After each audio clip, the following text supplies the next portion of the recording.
Order. The interpreter's job is to tell us what the vote is. I got the vote, and that's what was recorded, and we've cast the votes and announced the votes. Point of order, Mr. Speaker. You're trifling with the chair. Well, no, Mr. Speaker. You are trifling with the chair. I've already ruled. New point of order, Mr. Speaker. New point of order. The Honourable Trevor Mallard. Mr. Speaker, are you indicating to the House that it is permissible to be out of order in Maori but not in English? Look, quiet, please.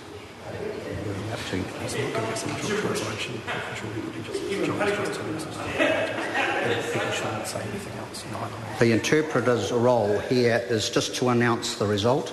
We got the result. It was 42 votes opposed, and that's what I record. That's what's been recorded, and that's what was announced.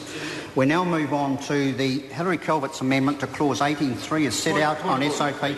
No, I'm not entertaining any further. I move that the Speaker be recalled in order to make a considered ruling on whether it is the role of the interpreter to interpret or to give a vote. The question is that the Speaker be recalled. Those of that opinion will say aye. Aye. Contrary will say no. No. The Speaker will be recalled.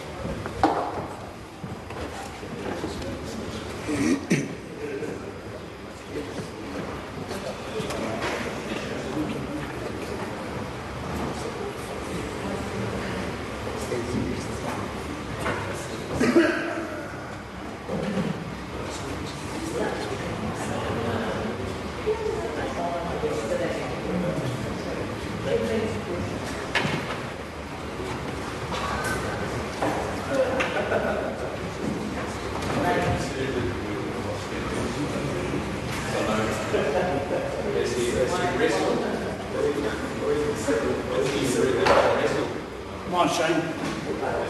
You don't agree with what just happened, and nor does Paddy Gritter. Captain Davis has already spoken off because he's embarrassed. Shameful. Shameful, Trevor. Class of the national language of New Zealand. That's right. Moana, you should be up. You should be up against this guy right now. Shameful. Absolutely. Absolutely shameful. Absolutely shameful. And it's going to be on the news tonight. Go on, Brad. It's going to be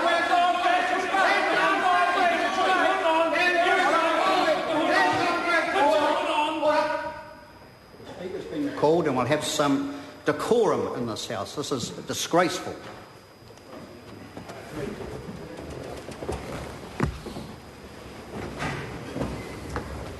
Mr. Chairman. Mr. Speaker, you've been recalled on a matter that relates to the interpretation during the casting of a vote. The genesis of this goes back a little bit further than that, when the honourable member from the Maori Party challenged the vote cast by the independent member, Tony Harawira, as to including in his vote the reference to whānau, to the family as such. I ruled at that stage, and there is a Speaker's ruling that says that this is 67.7, that on a party vote the clerk names the party by its official name and the whip responsible for voting gives the vote. No other comment at all is allowed. As a consequence of that, I asked for a reassurance from the member who had cast the vote whether in fact he had voted against the vote that we were considering. He gave an assurance to the House. I took him at his word that that was in fact correct. Subsequent to that, when we moved to the next amendment to be voted on, the Labour member, the Honourable Trevor Mallard, cast the vote in Maori, and the interpretation that came back satisfied, in my view, the clerk who told me that Labour had voted 42 votes opposed. The question arises whether the interpreter has just the role in being able to announce the result, or whether he needs to interpret that further. My view, Mr. Speaker, is that when other parties cast their vote, they cast it for or against, and no other comment is made. That's what 67.7 says. In my mind, I was satisfied that the vote cast by Labor, and when translated through by the interpreter to the clerk beside me, was in fact correct, and on that basis I was happy with that decision. Subsequent, there has been a challenge to my ruling in that respect, Mr. Speaker, and you've been recalled to adjudicate.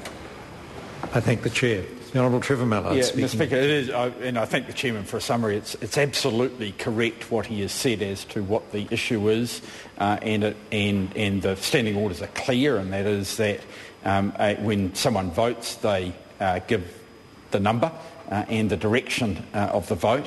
We had a series of votes from Hone Harawira which did not do that, and they were. But they were interpreted by the interpreter in a way which corrected his breach of standing orders in order to, and as a result of that, the clerk and the chair were not aware of the fact that he breached standing orders. Sir, I suppose it's a little bit naughty pleading guilty to deliberately breaching standing orders, but I did want to test the system to see if in fact the interpreter was correcting members to bring them within standing orders when they were clearly outside. In my view, sir, it is not the role of the interpreter to do that. If someone is breaching standing orders in Maori, then the chair should be made aware of that, just as the chair, as all of our chairs would be aware of the fact they were breaching standing orders if they were doing it in English, sir. And the example using my Hone Harawira's example, he cast a vote on behalf of his family. And sir, if I did that when you were in the chair in the House, I think it's fair to say that I get a pretty quick reaction from you. And sir, it's my view that it is not the role of the interpreter to tidy up after members who are in fact breaching standing orders. The Honourable David Parker. Can I endorse what the Honourable Trevor Mallard has said? And I think this is an area of standing orders that works very well and very simply. There is a long-established tradition that all that a whip or an individual, if voting on their own behalf, says is the number of votes in favour or against, and anything else is out of order. And that should be so, whether the comment is made in English or in Maori and then translated. It is out of order to add extraneous words. It's a very simply enforced part of standing orders, and I would suggest, sir, that if that isn't enforced, we will actually be allowing the introduction of extraneous words in English in respect of the voting as well as in Maori, because, of course, the same rule would apply in both situations. I'll hear the Honourable John Boscawen. Thank you, Mr. Speaker. I, speaking in support of Mr. Mallard's point of order and calling you back to the House, Mr. Speaker, in actual fact it was myself who first raised this issue. It was me who challenged the chair and the role of the interpreter, whether the role of the interpreter was to interpret what was said or to give what the interpreter thought the chair would want to hear. And I challenged the chair on 3 occasions, and on the 3rd occasion I was forcefully asked by the chair to sit down, and it was only because I actually called you back to the House last night, sir, and I realise that's a pretty tall order to do that, sir. I accepted finally on the 3rd occasion, and I sat down, and I'm very pleased that Mr. Mallard, who's more experienced than I, had the guts to actually call you to the chair, a thing I didn't do myself. Order. I don't believe I need any further assistance on this matter. I've heard from 3 members. It is an important issue. The casting of votes in this House is a very, very important issue, and I'm pleased to make a ruling on the matter. And to me, the issue is not one so much of the interpretation. It is one of how members cast their votes, because the Speaker's ruling is very clear on how votes are to be cast, and the chair of the committee and also the Honourable Trevor Mallard have both referred to Speaker's ruling 67.7 that points out that in the casting of a party vote, no other comment at all is allowed. And so to me it is not a matter of interpretation. The interpreters do their best to give us the meaning of what is said in Maori. To me, the responsibility must be on members to comply with that Speaker's ruling. And I want to add to that Speaker's ruling and make it very clear. If it is breached in the future, the vote will not be counted. I want to make that very clear. So the responsibility is on members to comply with that standing order, and if they make other comments, they have not complied with that Speaker's ruling, and it won't be a matter for the interpreter to decide what the member meant. Their vote won't be counted. And so that is the responsibility on all members to comply correctly, because voting is too important to be fooled around with. And with that, I declare the House on. The Honourable Trevor Mallard. But before you do that, sir, I think we're still left with a problem, and the problem is if a member does it, at the moment we're getting the interpreter not indicating to the chair and the clerk that they have.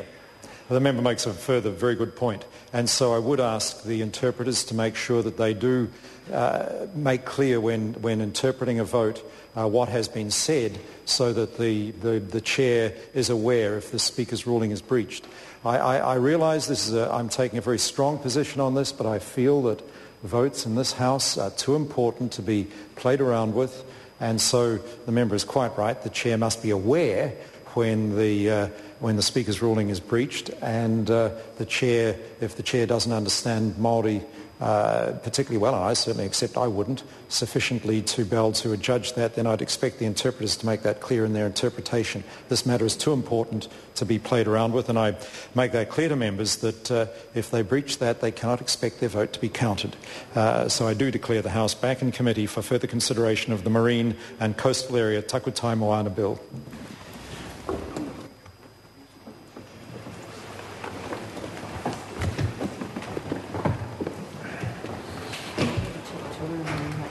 Point of order. Just one moment.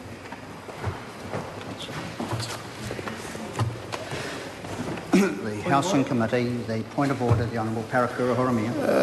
Mr Chair, I just want to bring your attention to, and I take umbrage at the assault on our character and how the member from Tauhana there impinged our good character as Māori when he was chastising us and abusing us across the House. And I think it's unbecoming of any member in this House, because I feel deeply offended, close to mortally wounded by that sort of onset. All right. If the member feels that offence has been taken, then I'll ask the member to withdraw those comments that were made earlier, and that will end the matter.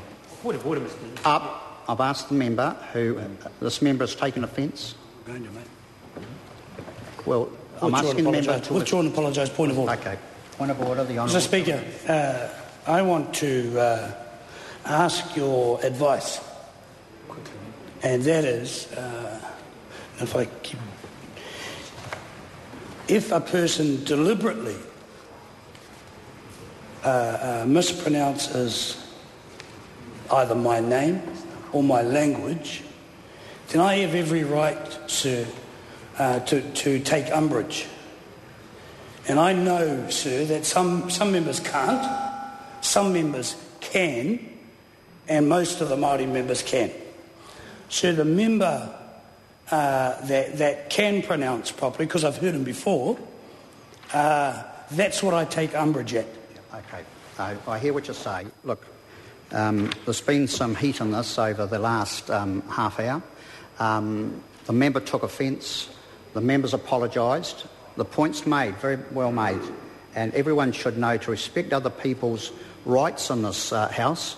This is a House of Representatives where everyone should be treated in a fair and without prejudice in any way. And I'll ask all members. I'm not referring to any particular